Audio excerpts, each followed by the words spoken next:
ఎందుకంటే ఇప్పుడు first hook step రాగానే there are some other reels.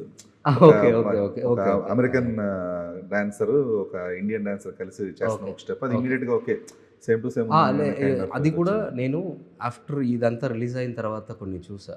అది ఓపెన్గా చెప్పాలంటే మనం ఇన్స్పైర్ అవ్వాలన్నా, కాపీ కొట్టాలన్నా మనం దాన్ని ఫస్ట్ చూసి ఉండాలి. నేను దానికి ముందు అది చూసింది లేదు.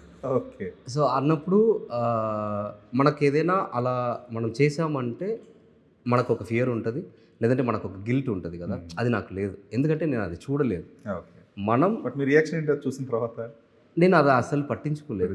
మేబీ సమ్ డాన్సర్స్ నుంచి కొన్ని సేమ్ విషయాలు రావచ్చు, కానీ మనం దానికి ముందు చూసిందే లేదన్నప్పుడు మనం దాని గురించి అసలు ఎవరిని కంప్లైంట్ చేయాల్సిన అవసరం లేదు.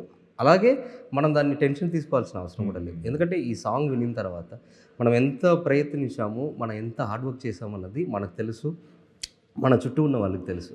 సో నేను అది అంత కొంతమంది ట్యాగ్ కూడా ఇచ్చారు, కానీ okay that's their opinion. But మనం చేసిన పని చాలామంది జనాలకి రీచ్ అయింది, వాళ్ళు మనని సపోర్ట్ చేస్తున్నారు. సో అది చాలా హ్యాపీగా ఉంది.